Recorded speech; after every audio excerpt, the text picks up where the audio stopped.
Welcome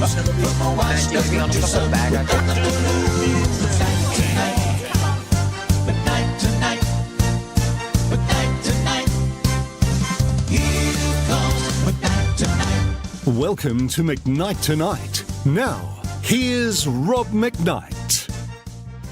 Hello and welcome to a big new week of McKnight Tonight. It is so fantastic to have your company on this Monday, the 25th of August, 2025.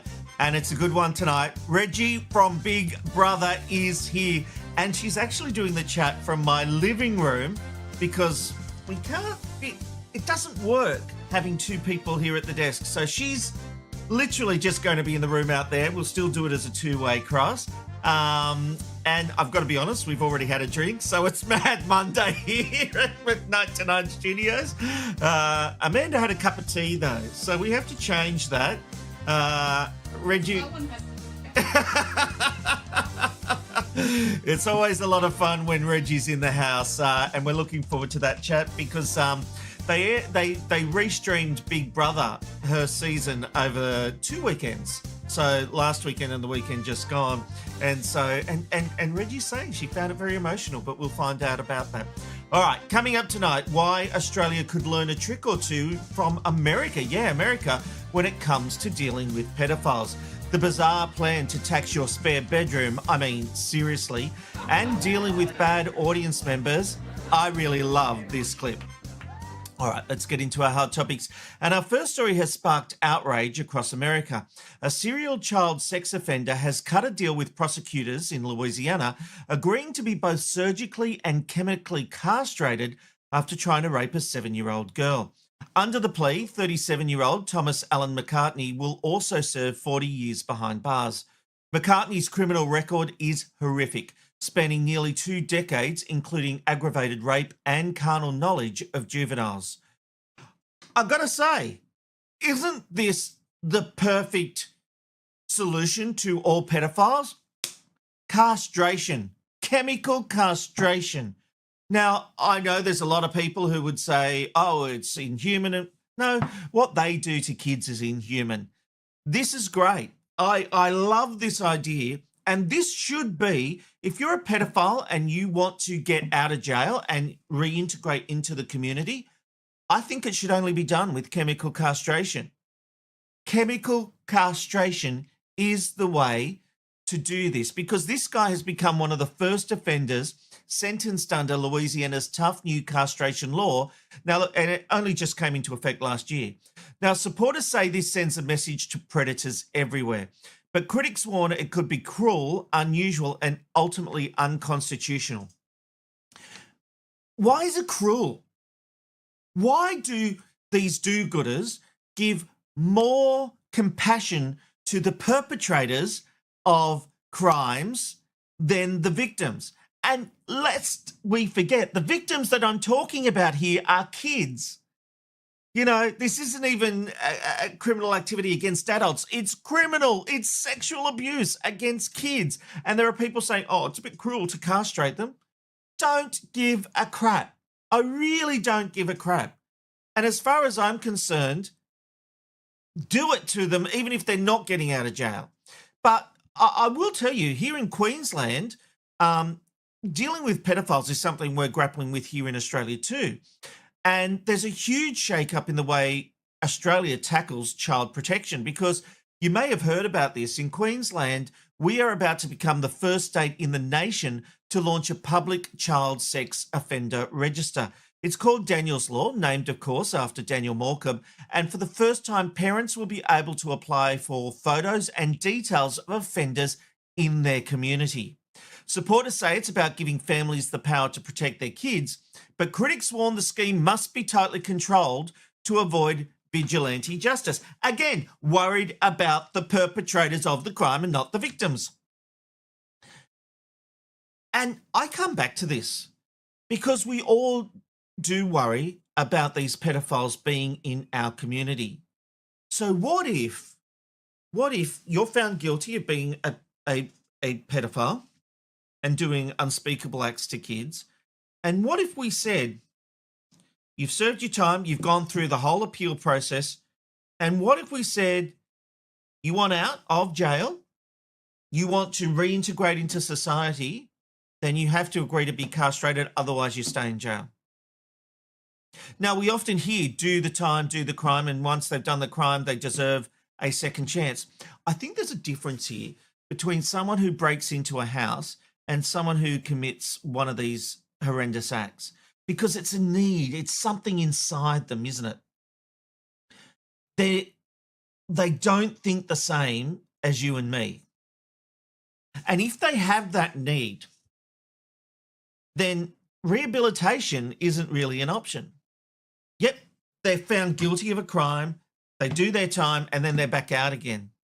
But that need, that desire is still there. I don't believe it goes away. But if they have chemical castration, maybe it will. And my understanding is that it does, because you've lost that sexual desire. Wouldn't that be a good way to deal with this and make the community a safer place? Chemical castration. Let's do it. Here comes McKnight tonight. Chemical castration, let's do it. I didn't mean it to sound like an election slogan. I'm Rob McKnight. Chemical castration, let's do it. Maybe that's my platform when I run for politics, when I become president of Australia. What do you reckon? You'll be right with McKnight. All right. Heaven help the country. All right, it's official. The government has lost the plot. Well, there you go. I'm telling you, you've lost the plot. I'll come in and fix it. Yeah, all right. A radical proposal is on the table, taxing desirable spare bedrooms in Australian homes to help tackle the nation's housing supply and affordability crisis. Backlash has been swift and fierce as Australians argue, do we punish homeowners for having a spare space, or is this a bold way to force much-needed housing onto the market? Supporters say it's a creative fix. Critics call it an overreach, and I agree. How dare you say, oh, you're in a desirable part of the country, you've got a spare bedroom, we're going to tax it. How the hell did we get to this point where you can't even have a spare bedroom for when people come over? Now, I'm a family of 5. We have no spare bedrooms, but God, I'd love a spare bedroom. Can we put it, well, the garage could have been a spare bedroom, but it's a studio now, so it can't be. But seriously, we are losing the plot. Now, I know we had a round table last week to come up with ideas. I get that. But we are already attacking the NDIS. And it's been fascinating since my editorial last week where I talked about how fearful I am of what the government is proposing with the NDIS and those on the spectrum and those with ADHD and, you know, the autism spectrum to be wiping them up. Oh, you're not autistic enough. It's been interesting to see a lot of parents and concerned people within the sector have come at the government over this, and you've got Mark Butler saying, oh, we've got to bring it down, and there's real disabilities. I mean, how dare he say that people on the spectrum don't have real disabilities? They have trouble integrating into society. They need all the help, and we need to help them from becoming a further burden on society when they're older. But forget all that for the moment. Labor seem very, very desperate at the moment. It is obvious that there is some major budgetary issues coming, and they are looking for ways. They announced their first home scheme today. They brought it forward, and now people are saying that's going to actually put more pressure on the housing market, not do the opposite. It will help new home buyers into the market, and the website even went down for it today. So they're looking to help people, but I just feel that they're twisting the screws on every other Australian. You know, great, they're helping young people get into the market. Fantastic. I actually support that. But you look at the things they do. Cutting NDIS by billions of dollars, forcing the state governments to stump up and holding other money from them if they don't. We are talking now about taxing spare bedrooms. You know, it's going to be a matter of time before they introduce a death tax. You know, if you dare to hand anything down to members of your family, the UK have this. I think it's a 50% death tax in the UK. I'd have to double check that figure, but I'm pretty sure it's 50%. So if you die and your kids get $100,000, the government's going to take 50,000 of that, or in England, pounds, of course. But seriously, we are in a situation in this country where Labor are coming after your money. Now, let's have a look, because in 2023-24 financial year, Labor delivered a $22.1 billion surplus. Now, in fairness to Labor, that was Australia's first surplus in 15 years. And we all thought, okay, they're doing something. They're getting on with it. They're making some progress. But in the 2024-25 year, they posted another surplus, but it was smaller. It was around about 9.3 billion. However, the 2025-26 budget returned to a deficit of around 42.1 billion. So that's negative 42.1 billion. That's about 1.5% of GDP. Now, the gross national debt is projected to be roughly 940 billion in the 2024-25 financial year, but it's going to rise to over 1.2 trillion within a few years. So you get why Labor are worried. I get why Labor are worried. I'm worried. But they're taxing the wrong people. How many people have filed tax returns this year and been shocked that where they would usually get a tax return, they're actually owing the ATO money? And what kind of system do we live in where the ATO actually charges you interest if you're having trouble paying off your tax debt? Now, we all have to pay our tax debts, and people are trying to do the right thing, but then they'll charge interest and say, well, you're doing it tough. You're having trouble paying this back. We're going to take more money from you. I mean, it's really outrageous. I reckon that's what forces people to file bankruptcy, because the ATO does not help Australians in need. They have obviously been told by the Labor government to clamp down and get as much money as they can. And people are finding things that they used to be able to claim, no longer can claim, and now they're having to pay back more. And yet, where are these multinationals? How much tax are they paying? Less than 10% if they're paying tax at all. You know, go for the big fish. Stop hassling the workers, and also manage your bloody budget. You've got the revenue coming in. Labor are obviously trying to do too much with too little, and they need to make some hard choices. But NDIS is not it, and neither is a bloody bedroom tax. Here comes McKnight tonight. All right, guess what time it is?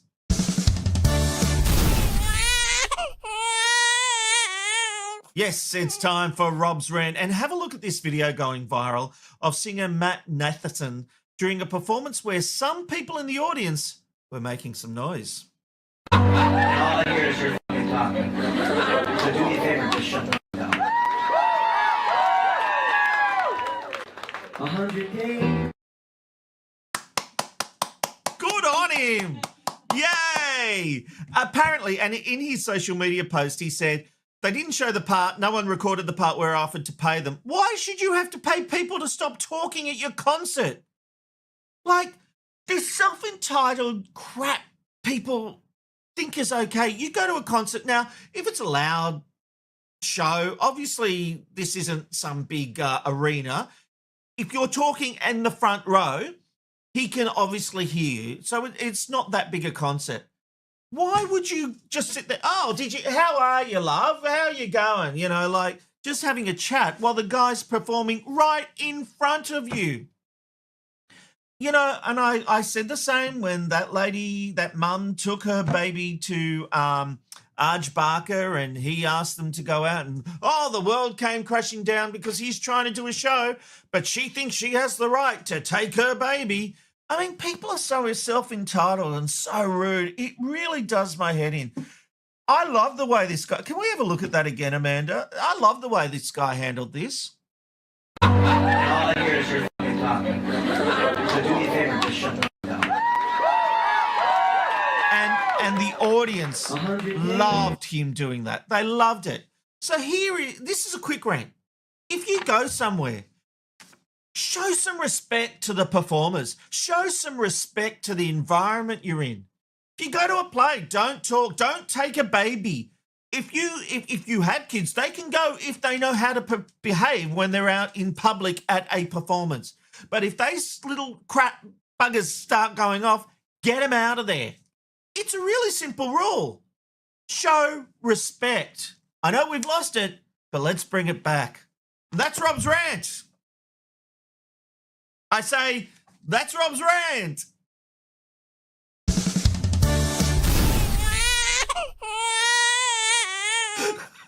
Are you sure you didn't have a few drinks with Reggie?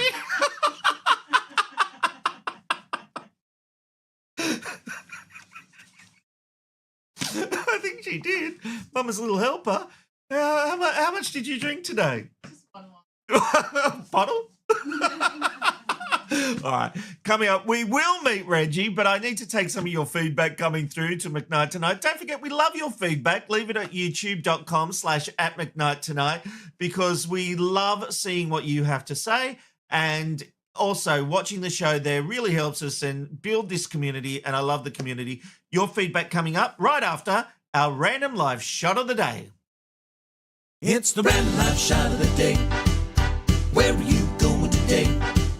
You never know where you'll end up with the random life shot of the day.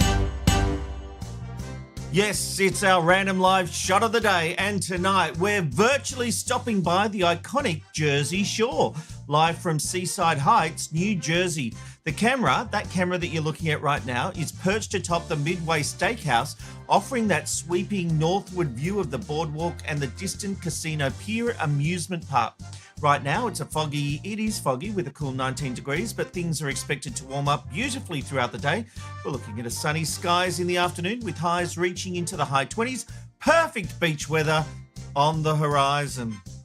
It was funny, a little earlier, just an hour ago, I was looking at the shot. It was a golden sunrise because it's sunrise over in New Jersey at the moment.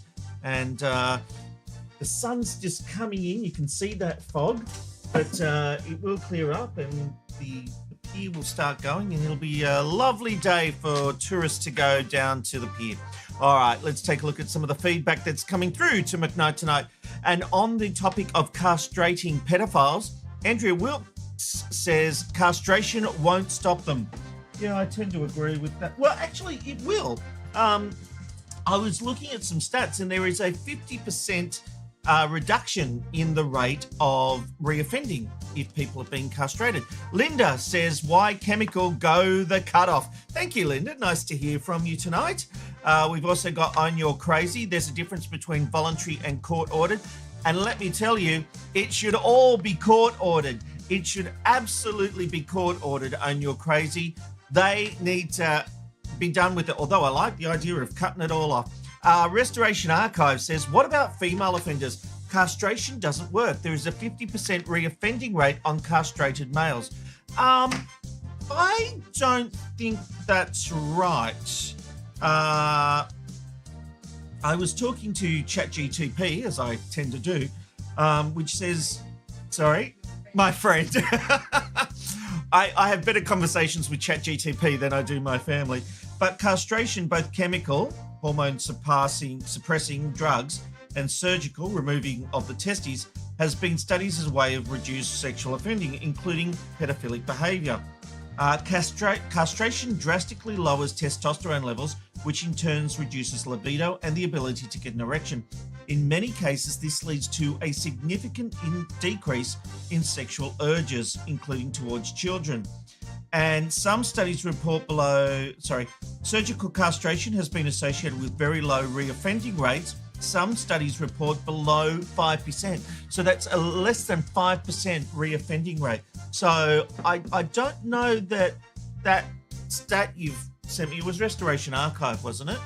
Who is very intelligent. So I don't want to get into a Barney with Restoration Archive because he knows what he's talking about. But I think we might need to come back together in the next bit of feedback if you do a little bit of research while I'm talking to Reggie. All right, Joey says, name and shame these putrid pedos on a register list. Yes. So like this, they have to watch their back. Give them a very long jail sentence too. Joey, I couldn't agree more with that. No forgiveness, no forgiveness, no forgiveness. Mum says, my mum's here, everyone, meet my mum, Lynn McKnight. I think we've got some new viewers tonight because they're all tuning in for Reggie. We are getting to Reggie, she's standing by. Mum says something has to be done to the ones who protect the perpetrator also. Yes, Mum, Wise words. Couldn't agree with that more. Thank you for that. Over the page we go, and Dylan says, yay, another tax, just what I need. This is on the bedroom tax that the government want to basically say, oh, you've got two people living in a 3-bedroom place, we're going to tax you on that spare bedroom. Mum again says, tax my spare rooms. There goes my petrol money. My rooms are for family. If I get someone to pay for a room, my pension gets this. Now that's interesting. What she's just raised there. She has raised the fact that if she was to rent out her room, she would lose money on her pension. And yet if she doesn't now rent her room, she will be taxed under this proposal. It's a no-win situation. All right, we're ending it there. All right, there's lots of feedback coming in. I will get to more of it shortly, but I know you're all standing by, and she's had a couple of beers, so I think she's ready to go. We'll have more feedback shortly, but first it's time to have a chat with Reggie. It's a different take Oh my God, she's a Republican. She must be racist. on the news of the day. A kid should have the right to punch back against a bully without consequences. Join Rob McKnight for the home internet streaming show that's very different to the rest. My BS detector is going through the roof. Streaming live Monday to Thursday at 9 p.m. I am so pumped for McKnight tonight. Subscribe now at youtube.com/@McKnight Tonight.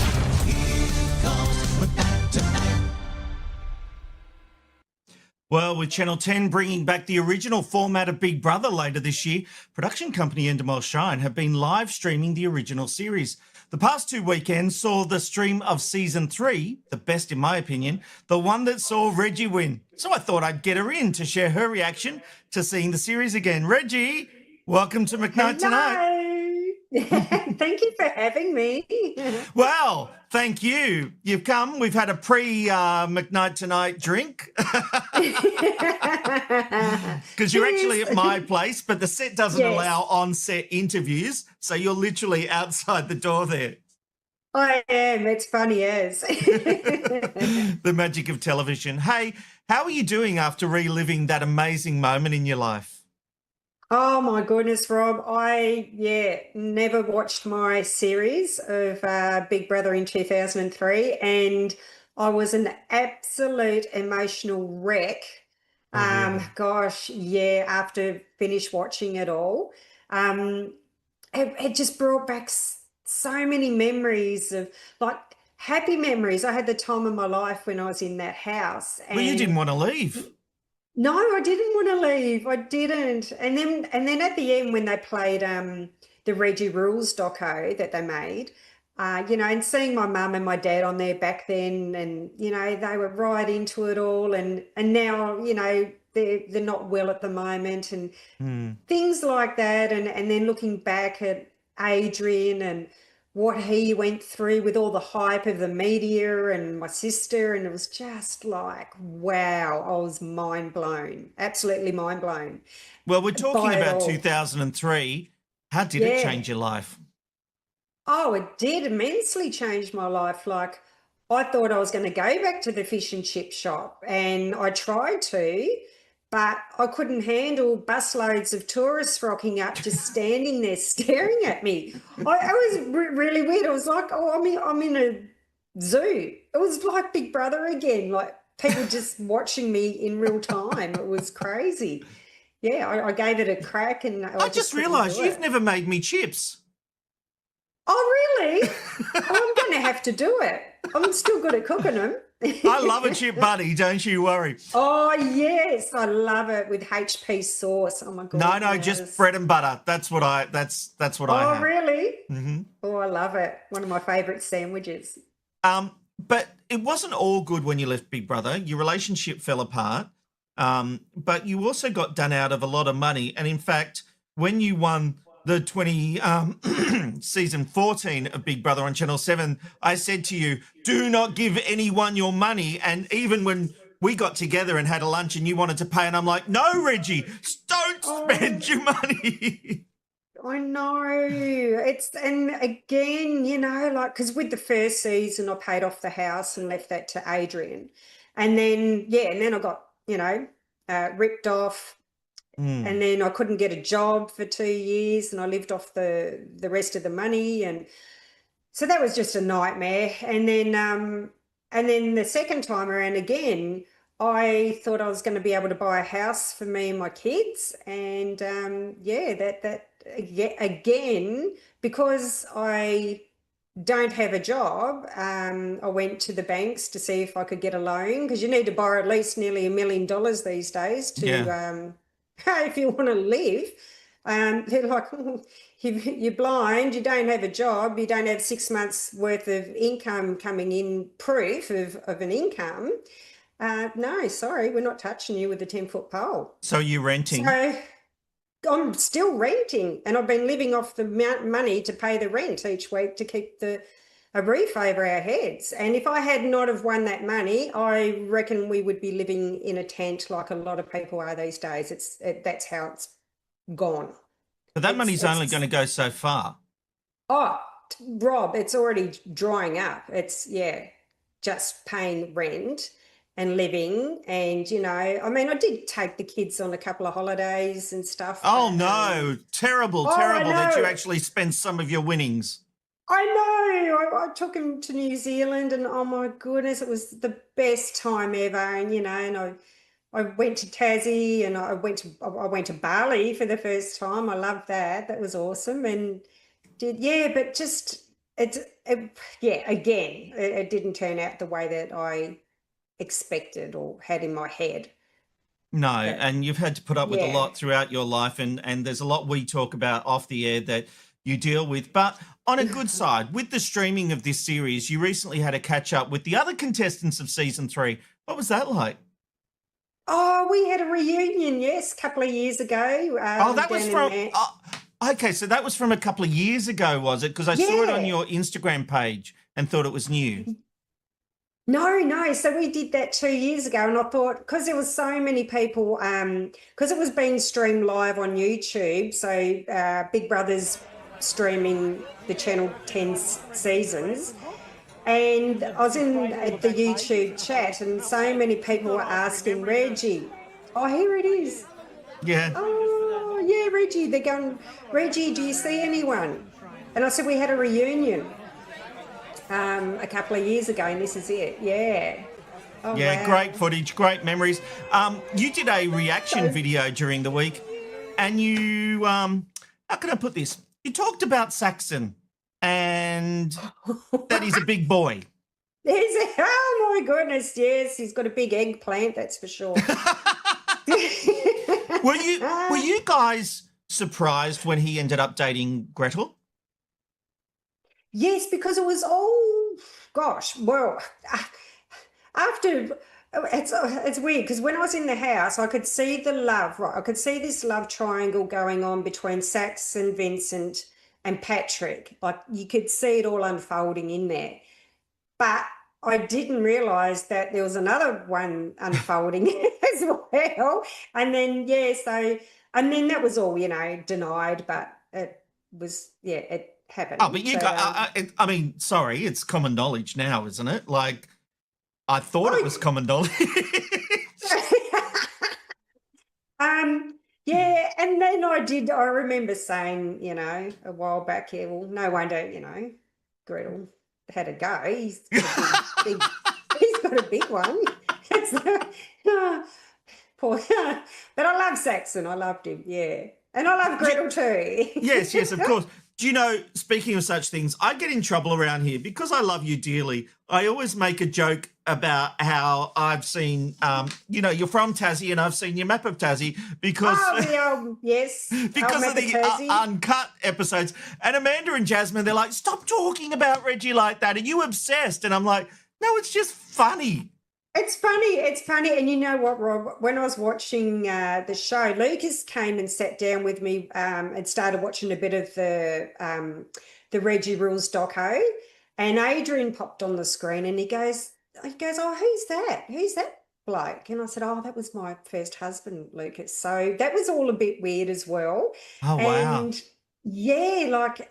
and then they were showing me my little denim mini skirt dancing, and Lucas is going, they did a montage of me dancing, and and he goes, I can't watch this. He's going, "Ew, Mum, just stop." He goes, I can't watch it. He got up Mum and was walked young out. once. I know. He goes, your skirts are as short as Mia's. And he goes, oh, I just can't watch this. And he walked off. It was funny. Oh, I wish I had recorded his reaction. Yeah. It Oh, was that would have gold. been amazing. You know, Yeah. you brought up Lucas, and being in the public eye has positives and negatives. But I'm Yeah. very concerned about the trolling you've received this week in Oh. relation to your son, Lucas. Explain to us what's going on there. It's crazy. So Lucas just turned 16, and I had some photos up on my Facebook page from when Lucas was a baby to now. Who has gone And there through was- a lot of health conditions with his cystic fibrosis as well. Yes, yeah. Lucas has cystic fibrosis, so it's just been it's been a hard 16 years. Yeah. So hard. And yeah, so the trolls I had one that just kept commenting on my post, and I thought, who's this person? And then when I got to that photo and seen what they wrote, I then took a screenshot of what they wrote and highlighted it. And I'm like, Because what they wrote was pretty vile, wasn't it? oh, it was disgusting. It was horrible. Like, and this is adults trolling a kid. Like, it's just so wrong. And it really, it made me angry, Rob. I get trolled. You know, I have my trolls. They can troll me, but when they start attacking my kids who are innocent, that's another level of lowness. You just don't It's horrid. do that. I mean, Horrible. I just can't understand how they think it's okay to attack a 16-year-old on any level. I just don't Yeah. understand how that is considered acceptable. It's not. It's so not. And now I'm getting trolled even more because I put Because you that stuck up post for him up. as a mum should. Yes. Yeah. Yeah. And then people are going, oh, you're just as bad as the trolls. And then they're going, oh, you're just doing it because you want attention. And then others are saying, and then they're going, oh, you know, you put yourself out there. You shouldn't post pictures of your kids. I should be allowed to post pictures of my kids without them Correct. getting bullied by adults. Well, Simple. you mentioned the trolling against you. There's a lot of trolling about your blindness. Now, Oh, yeah. you know, you and I have chatted about Stevie Wonder and how I don't think he's fully blind because Yeah. I think he's like you, because you've been an Yeah. eye-opener to me that there are different levels of blindness, you know, Yes. and I know that when I see you, you can recognize me, but you don't see as clearly as you did when you were doing Big Brother, right? Oh, no, not at all. I mean, you're You know, legally like- blind. Yes, blindness is a spectrum and people Yes. need educating on it. There's all different kinds of blindness. Mine's one of them, which is retinitis pigmentosa. And it's really weird because a lot of, you know, and it's hard to explain to people what I always say. It's like looking through a straw. I've got no peripheral vision, no night vision. I can't see above, below. And I've just got this tiny little pinhole that I focus on. I've got to scan the room. I've got to scan everything. I trip over stuff. It's, and even like with Ray Charles and Stevie Wonder, like Stevie Wonder would have like maybe a tiny bit of vision. Yeah, that's I my always belief. remember- That's my belief as well. Yeah. Yeah, like, so because I remember that time, I think you showed a clip of him catching a microphone or something. And you went, how did he do that? So, Which Yeah, is so fine. It's just Yeah. that Stevie Wonder has led us to believe that he is fully blind. fully And blind. I don't think he is. I think, as you say, he's on the spectrum of blindness and he has some level of sight. What that level is, I do not know, but I do it'd think be he has some interesting. level. It would be interesting to find out. Yeah, Exactly. It really would. And it I'd wouldn't love be a to problem. know. He's still an amazing musician. He's still an amazing person. But anyway, Yeah. But you've had people come at you about that because you talk on social media and you can Yes. read on social media the words, but it's, you know, the font's like, I've seen your phone, the font's like so Yeah. big. It's big. It's big. But it's even when I went into the jungle on I'm a Celebrity, you know, in South Africa. Yeah. And when I had to walk that plank to jump off that bloody big Amazing bloody- moment. Oh my goodness. I had Sam Thaiday I could hear him in the background, and he's trying to guide me to walk along this thin plank. And he's going, Reg, just go a bit to the left. You're going too far. You're going to walk off the side, like I had that in the background, and while I was just shuffling along. It's a lot of education needs to be done, and it needs to be in schools.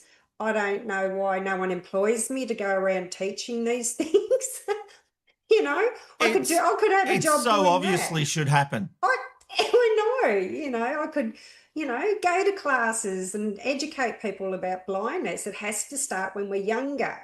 With any disability, a lot of people have disabilities, and it's just crazy that we do not, in this day and age, understand about disabilities. Absolutely. Well, speaking of which, I saw on your Instagram feed, you're doing the Blind Australian of the Year Awards. Tell me about this. Yeah, so this is an award ceremony which will be held up in Brisbane at the Amora Hotel. I went there last year. I do the red carpet. I greet all the people that come in, and and it's for, anyone can come to it, but it's mainly these awards for blind and vision impaired people. And last year, I think that there was about four guide dogs there, and they're all sitting under the table. They're the best animals, those things. I tell you, they're so smart. And last year, the young tennis player girl. Oh gosh, I feel bad. I forgot her name already. I'm so bad. She's she won the award. So it's to recognise people who do things in the community and have a go, who are blind and vision impaired. Fantastic. Yeah. No, it's really, really, really good.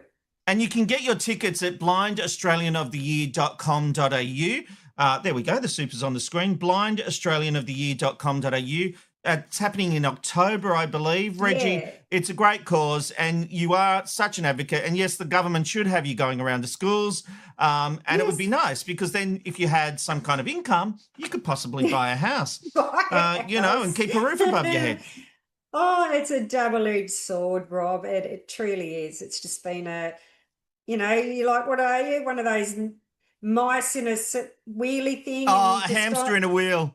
Hamster in a wheel, and it's just going nowhere. That's what's happening. So believe me, I know, Reggie, which is why I love our community here on McKnight Tonight. Hey, thank you for joining us. Stick around. I've got to get through some feedback and a few other things, and then we can have another drink. But Reggie, before I take you home. Hey, Reggie, thank you for joining us on McKnight Tonight. Thank you so much. It's always great being on here. I love you. Love you too.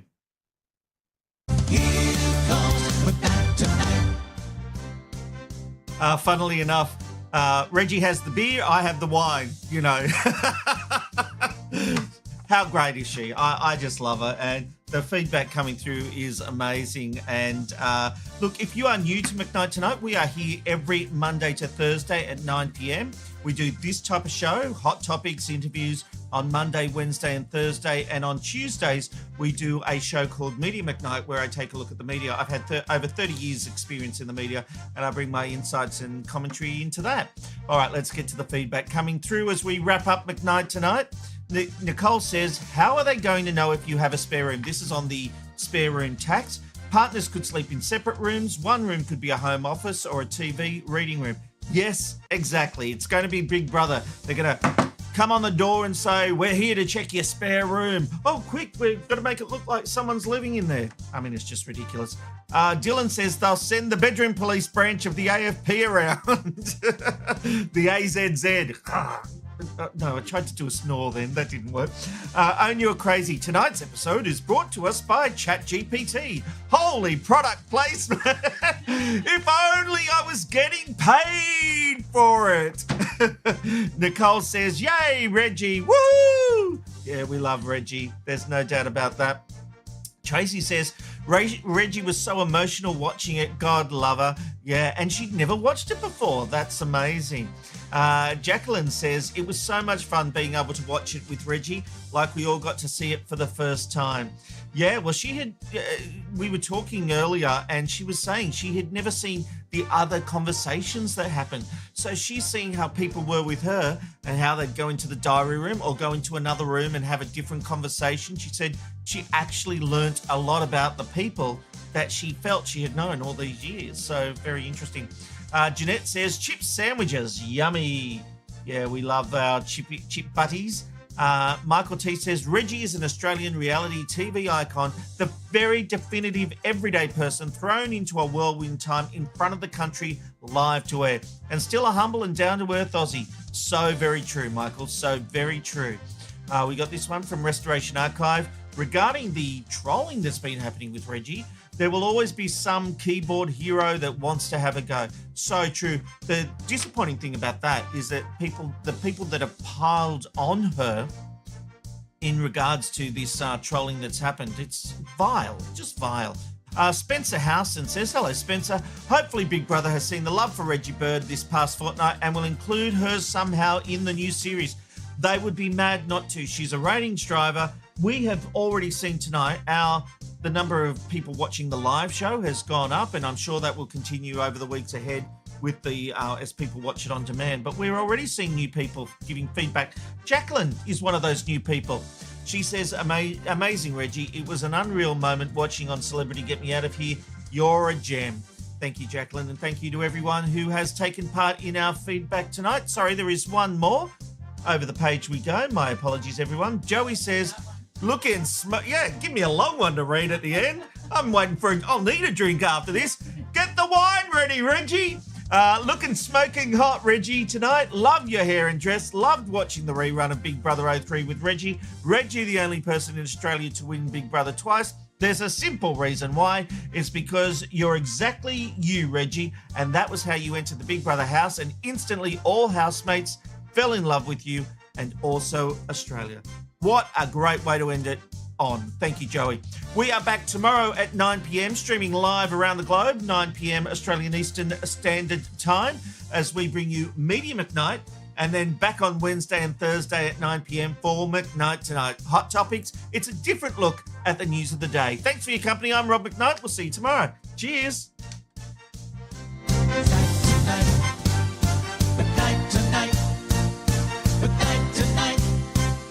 It's good night from McKnight Tonight.